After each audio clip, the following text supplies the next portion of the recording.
Two men dragged a leopard's body to shore. A few minutes later, something terrible happened.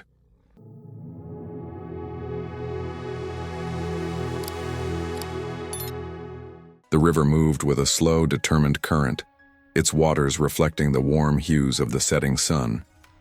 But beneath the peaceful surface, something darker stirred. Two men, their faces weathered from days of hard labor, moved quietly along the water's edge in a small boat. They rowed in silence, the only sound the gentle creaking of the boat and the rhythmic slap of the oars against the river. There was something urgent about their movements, a quickness in their strokes that betrayed the grim purpose of their mission. Is it too late? Ahead of them, a figure floated motionless in the water, a body. Is it too late? At first glance, it might have been mistaken for a log or some other debris, but as the boat drew closer, the unmistakable form of a leopard became clear. The sleek spotted coat was matted and stained with blood, the animal's body limp and lifeless as it bobbed along with the current. Is it too late? The larger man, whose hands gripped the oars tightly, glanced at his companion. His face was drawn, his brow furrowed in concern. "Is it too late?"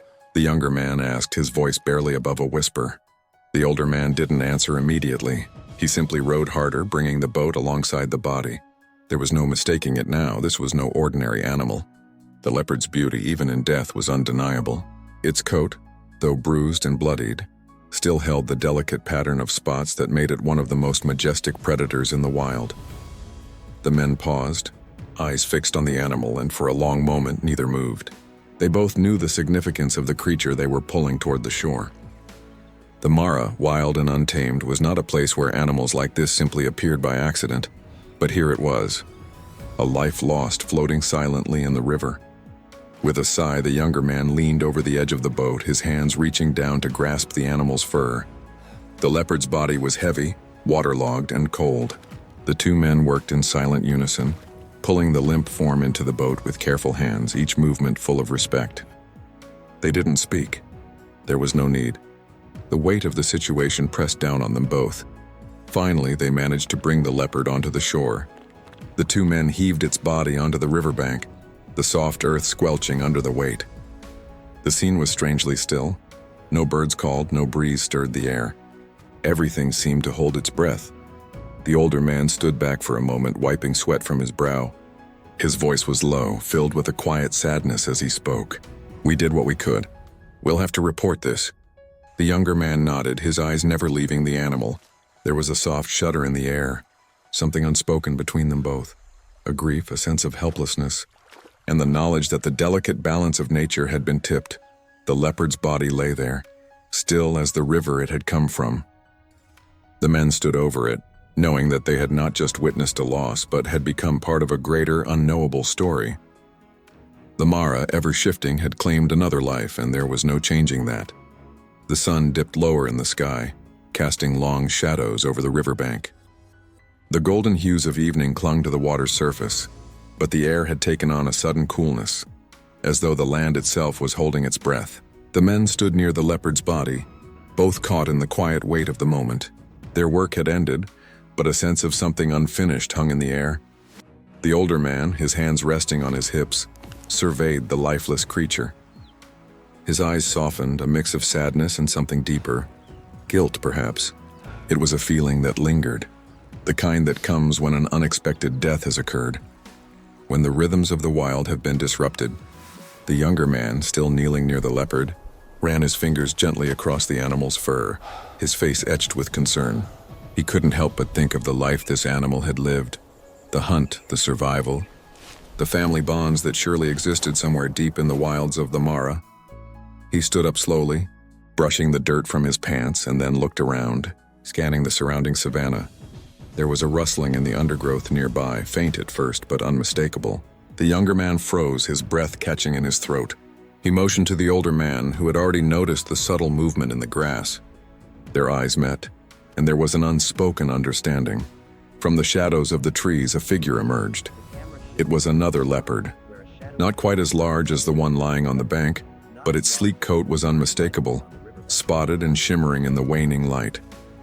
The animal's movements were slow and cautious, but there was no mistaking the intelligence in its eyes. The leopard paused at the edge of the riverbank, its nose twitching as it sniffed the air. The men held their breath. The leopard didn't seem frightened or aggressive. It was simply observing, its gaze fixed on the fallen body of its kin. For a moment, everything stood still. The air, the river, the men, and the leopard. Everything was frozen in a moment of quiet recognition. The second leopard moved closer, its eyes never leaving the body. It circled it carefully, its movements deliberate and graceful. There was no haste, no panic, just an animal, mourning or perhaps simply trying to understand. The men could hear their own breathing, the quiet sound of the grass rustling softly in the evening breeze. But the leopard's movements remained silent. It reached the body, nudging it gently with its nose as though to confirm what it already knew. A soft growl escaped its throat, a low, mournful sound that sent a shiver down the younger man's spine. It wasn't a growl of aggression. It was something more subtle, more sorrowful. The leopard took a step back, its tail flicking nervously, eyes darting briefly toward the men. The younger man dared not move. He didn't want to intrude on this moment, this delicate interaction. The older man, too, remained still, his gaze softening as he realized the significance of what they were witnessing. The leopard hesitated for a moment longer, and then with a soft whine, it turned its back on the body. It didn't flee, it didn't panic. Instead, it simply wandered a few paces away, its eyes darting back toward the men for a final lingering glance. And then, as quietly as it had appeared, it vanished back into the underbrush, disappearing into the wild once again. The men stood in silence, the world around them slowly returning to its usual rhythm. The evening birds resumed their calls, the rustling of the trees resumed its soft whisper, and the river, as always, continued to flow. But for the two men, the world had shifted, if only for a moment. The leopard had left them with something unspoken, a sense of connection, of shared loss. They had intruded on something deeply personal, but in doing so they had been reminded of the power and fragility of life in the wild. With a heavy sigh, the older man finally spoke. "It's never easy, but it's the way of things."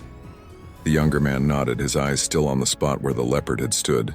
"Yeah," he murmured, "but I don't think we'll ever forget this."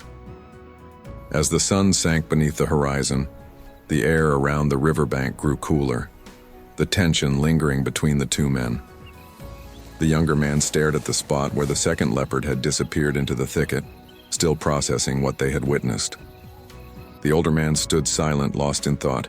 Then a low, rumbling growl echoed through the air, causing both men to freeze. A large male leopard emerged from the underbrush, his eyes fierce and burning with an intensity that immediately filled the men with unease. His powerful body moved with purpose, his gaze fixed on the body of the fallen leopard. The growl deepened, a sound of raw grief and territorial anger. The male leopard's eyes locked with the men's for a moment, sending a wave of warning through them. The air grew heavy with the primal tension of the wild. Without warning, the male leopard let out a deafening roar, shaking the ground beneath their feet. It wasn't directed at the men, but a call of mourning, a cry that reverberated through the riverbank. And just as quickly, the leopard disappeared into the dense brush, his form vanishing into the shadows. The two men stood in stunned silence, realizing the gravity of what had just happened. The leopard they had found was part of a family, a mate who had just lost its partner. The male had come to mourn, to protect. The younger man whispered, "He was protecting her." The older man nodded, his face heavy with understanding. "We weren't meant to be part of this." The river continued to flow, but the men knew they had witnessed something raw and untamable, a deep bond of the wild that they could never truly understand.